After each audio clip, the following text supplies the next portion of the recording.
Halo adik-adik, di video kali ini kita akan belajar materi kelas 4 tema 3 peduli terhadap makhluk hidup. Subtema 1 hewan dan tumbuhan di lingkungan rumahku.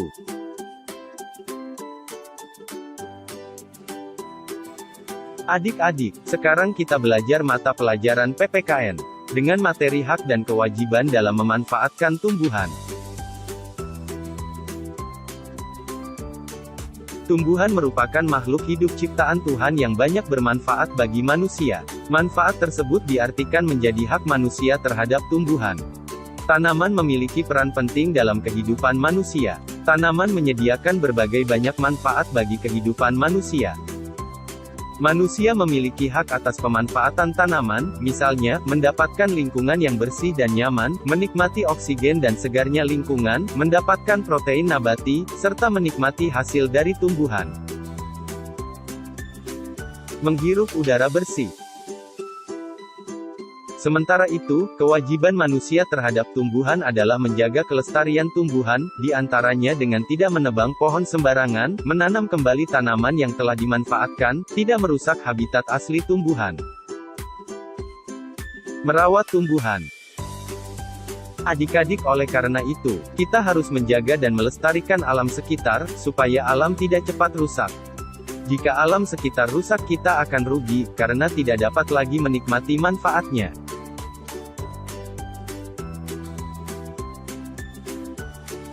Adik-adik, sekarang kita belajar mata pelajaran Bahasa Indonesia dengan materi wawancara.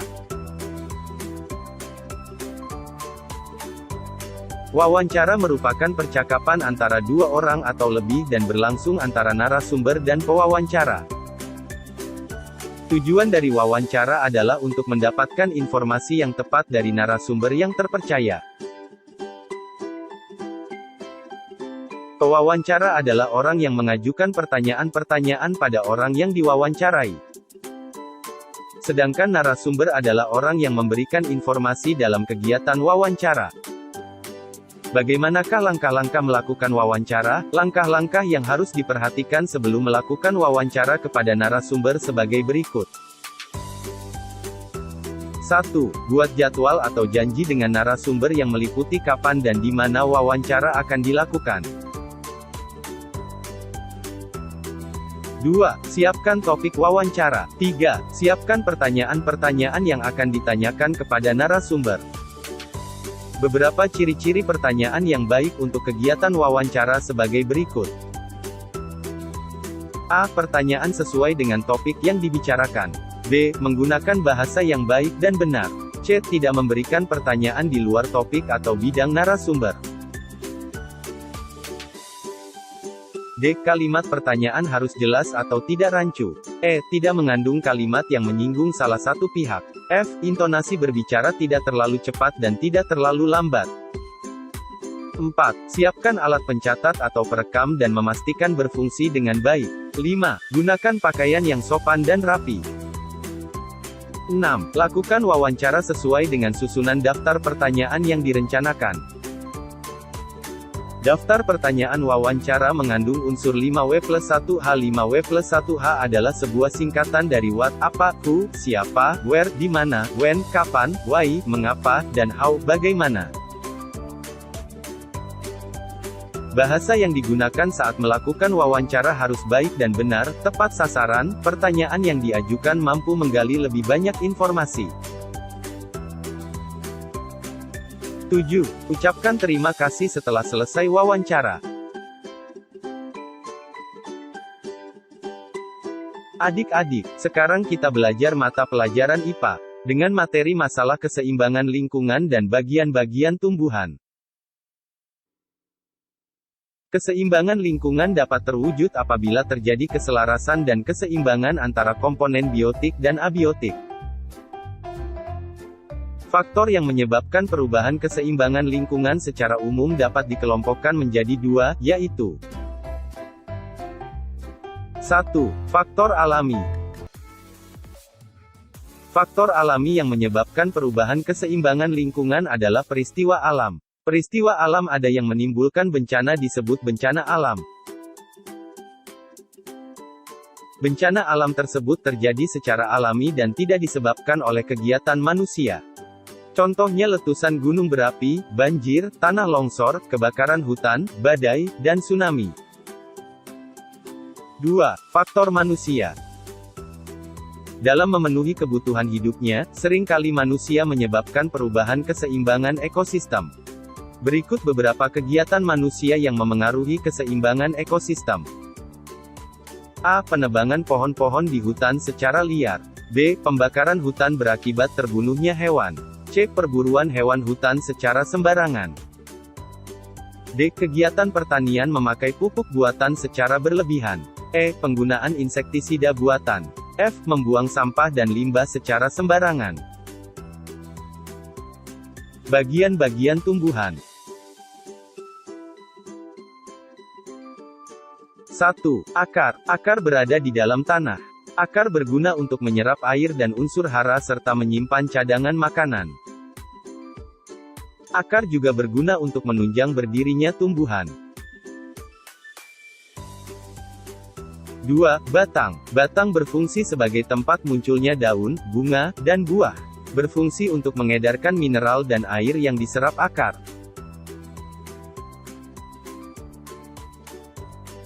3. Daun. Daun melekat pada batang, dahan, ada yang melekat pada ranting. Daun yang berwarna hijau berguna untuk fotosintesis. 4. Bunga. Bagian bunga tumbuh pada batang dan ranting. Bunga berguna untuk perkembangbiakan. 5. Buah. Buah berguna sebagai tempat menyimpan cadangan makanan.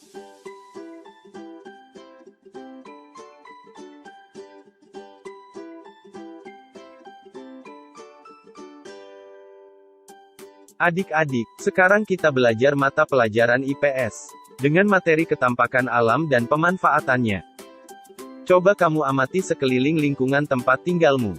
Jika kamu perhatikan, banyak sekali ketampakan-ketampakan alam yang ada. Ketampakan alam dapat dilihat pada permukaan bumi yang meliputi wilayah daratan dan wilayah perairan.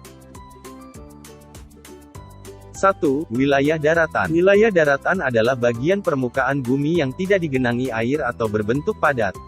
Ketampakan alam yang berupa wilayah daratan, antara lain.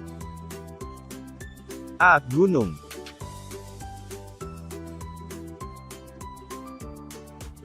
Gunung adalah ketampakan bumi yang menjulang tinggi. Gunung terdapat dua jenis, yaitu gunung berapi dan gunung tidak berapi. Gunung berapi adalah gunung yang mengeluarkan asap dan dapat meletus sewaktu-waktu. Sedangkan gunung tidak berapi adalah gunung yang sudah pernah meletus dan tidak mengeluarkan asap. Sehingga gunung tidak berapi tidak akan meletus lagi. B. Pegunungan.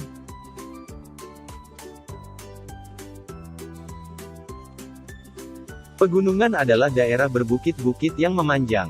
Memiliki ketinggian lebih dari 700 meter di atas permukaan air laut. Daerah pegunungan sering dimanfaatkan untuk tempat rekreasi, peristirahatan, dan pertanian.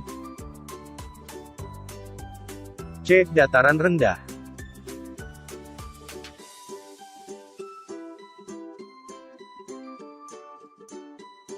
Dataran rendah berada di ketinggian antara 0 sampai 200 meter di atas permukaan laut. Terdapat banyak aliran sungai dan keadaan udaranya panas, sebagai tempat lahan pertanian, tempat pemukiman, dan kegiatan usaha manusia. Dataran rendah di pantai timur Pulau Sumatera, bagian selatan, tenggara, dan barat Pulau Kalimantan, dan bagian selatan Papua sangat luas. Sebaliknya, di pantai utara dan selatan Pulau Jawa, dataran rendahnya sempit. C. Dataran tinggi.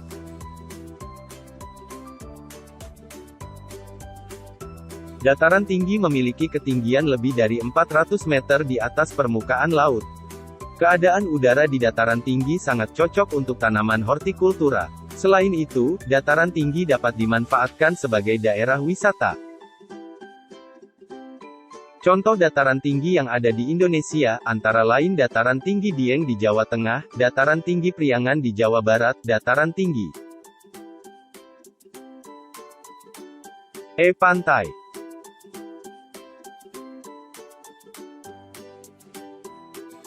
Pantai adalah daratan yang berbatasan langsung dengan laut. Pantai yang landai biasanya dimanfaatkan sebagai tempat wisata, perikanan, tambak, misalnya Pantai Ancol, Jakarta Utara.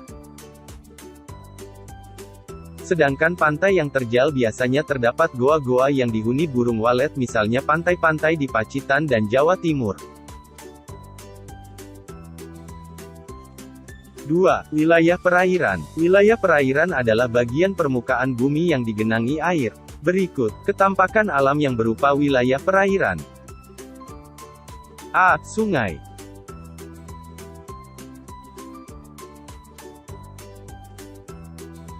Sungai adalah air yang mengalir dari daerah hulu sampai daerah hilir. Bermanfaat untuk irigasi sawah, pertanian, budidaya ikan dengan keramba, objek wisata, pembangkit listrik tenaga air, bahkan sungai dapat digunakan untuk transportasi. B. Danau.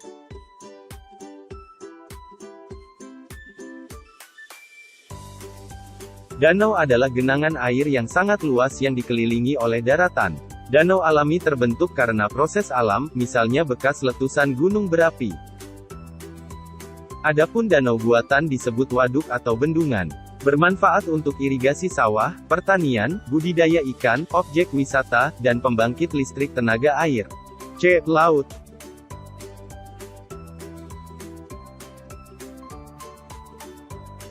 Laut merupakan perairan yang sangat luas dan dalam. Laut juga menghasilkan berbagai jenis ikan, udang, kerang, serta rumput laut dan garam. Manfaat laut yaitu untuk rekreasi dan transportasi.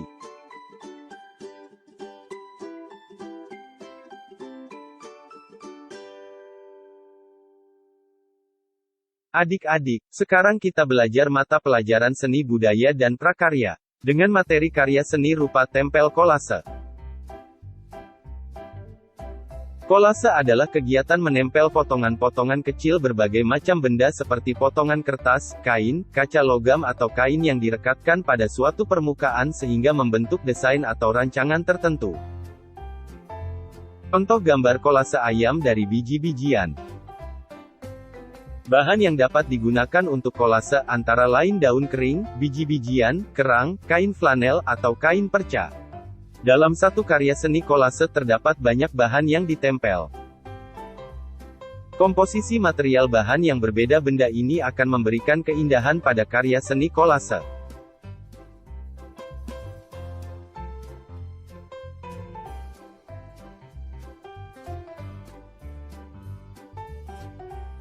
Adik-adik, demikianlah pembahasan untuk subtema kali ini. Semoga bermanfaat dan selalu belajar dengan giat.